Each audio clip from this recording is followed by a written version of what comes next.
Alright, it's about that time where we're going to wake up the beast from its slumber. This is a 1976 C3 Corvette. It's been in the garage all winter long, most of the spring and into the summer.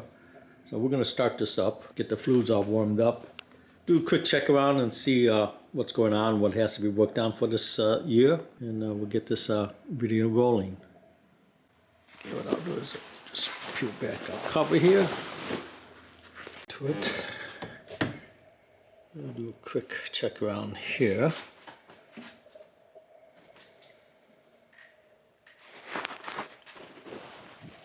We check the oil, we check the transmission, check the coolant, make sure everything's up to snub, and crank this thing over.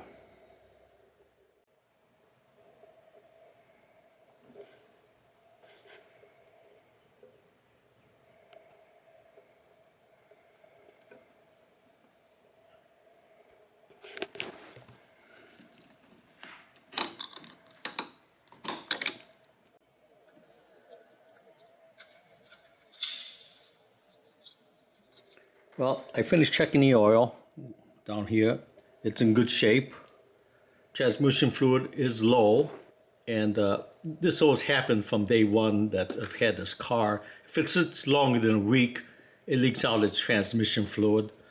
I've been told that when the car sits for a while, the transmission fluid flows back from the torque converter and it overflows into, I believe, the dipstick seal.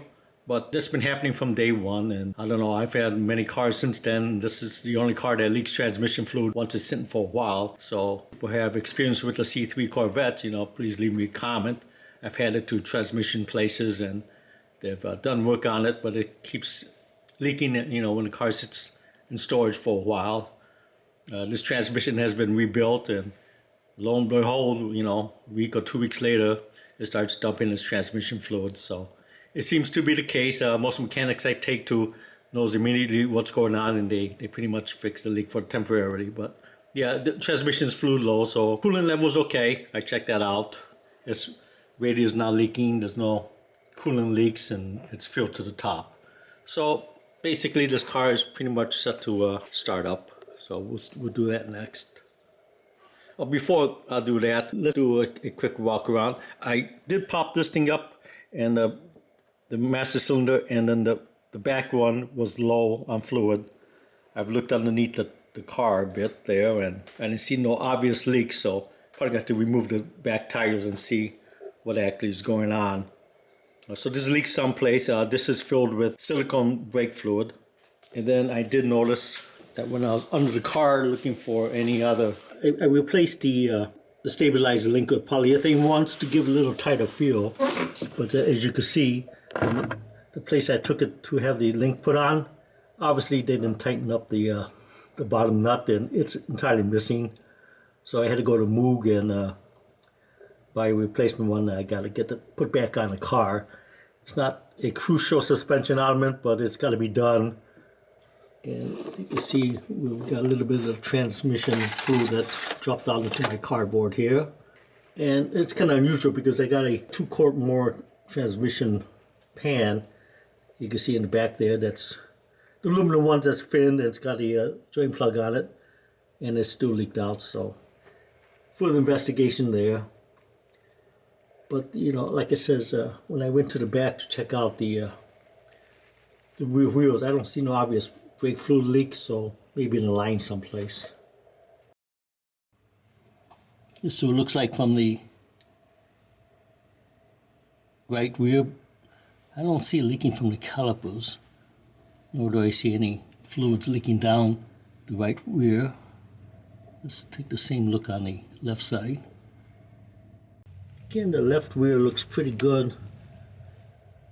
I don't see no leaks going down the tire again, but I haven't pumped it up. But for now, I just want to start the car, get the fluids going, and get it warmed up. Okay, we're inside the car now. I disconnected the lead that goes into the battery that the battery tender was sitting in. So, like any other carbureted car, it's not fuel injected. You got to pump like a madman to get some gasoline up into the engine, and then we'll just give this a couple cranks.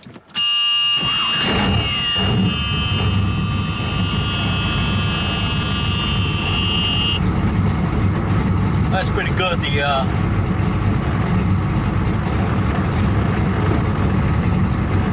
choke actually took hold this time. I didn't have to keep the accelerator down in the pedal. I'll bring up the RPM a little bit here until it gets a little bit warmed up. You want to make sure we got a good oil flow up into the cylinders. Well, you can see the beast woke up.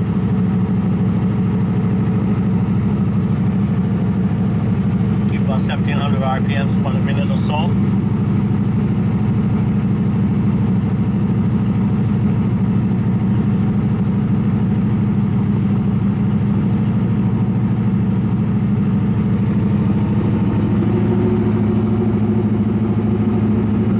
Are working, clock is working, got a good oil pressure. Temperature's too cold yet, gonna bring that up.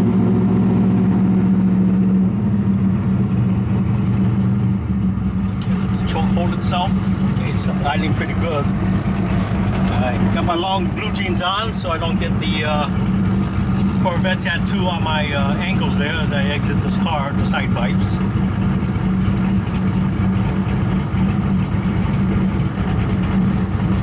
I'd be idling pretty good. The car just been sitting around for a while. Actually, I thought I was gonna take a little more cranking power, but pretty much caught instantly this time. But you know, I was pumping like a madman, like I said, getting the gas up there.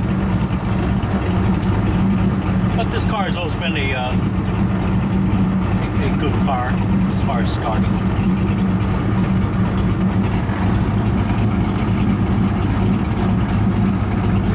Oil temperature up a bit.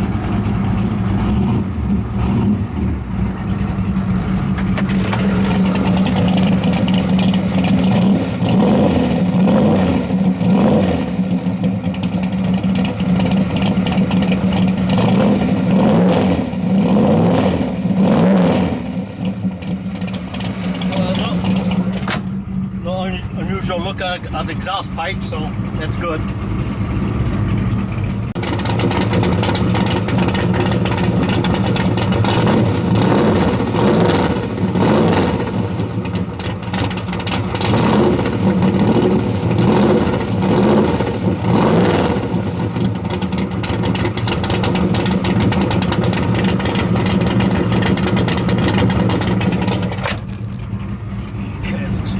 Out there, temperature's coming up pretty good.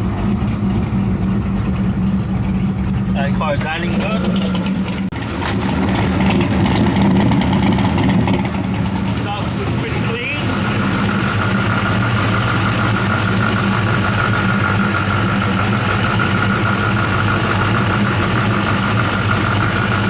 That's actually idling pretty good.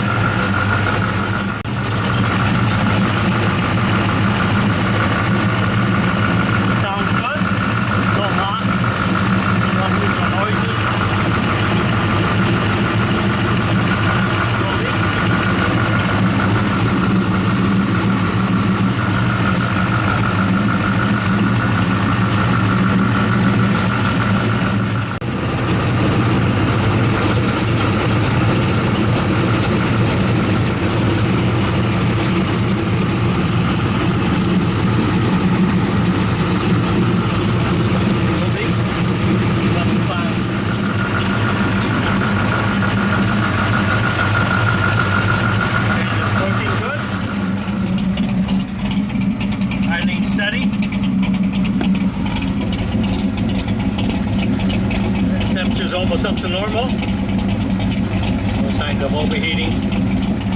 Oil pressure's still good.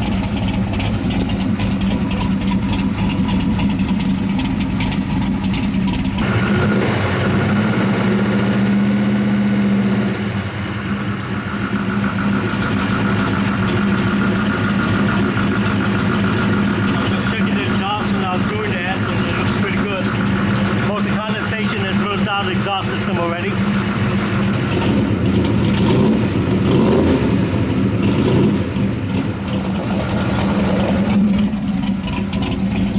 fully up to temperature. It's not climbing at all, so it's holding itself. No overheating issues. So the car is up to temp. All the condensation's been blown out of lines.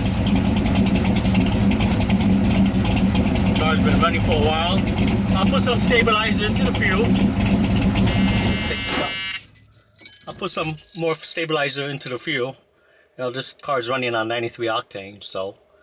But looks like it started up pretty good.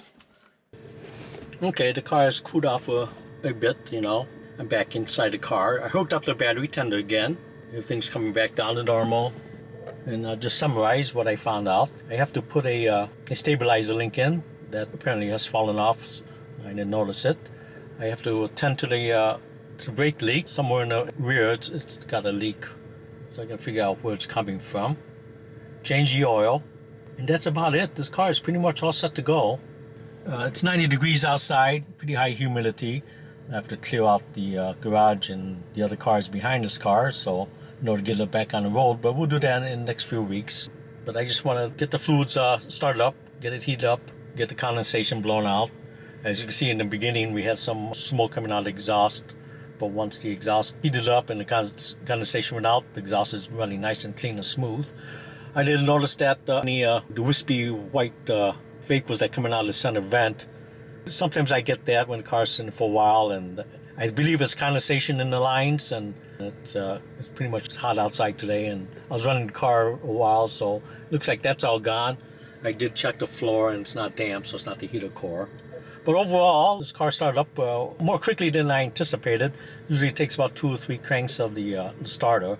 But I was pumping up like madman while I was starting up the video, so we got plenty of gas up in there. Take the keys out. Again, you know, I appreciate it if you guys are familiar with these C3 transmissions, especially the turbo hybrid. You got the THD 350 in here. You know, explain to me your results in tending with the leaking trans. I'd appreciate it.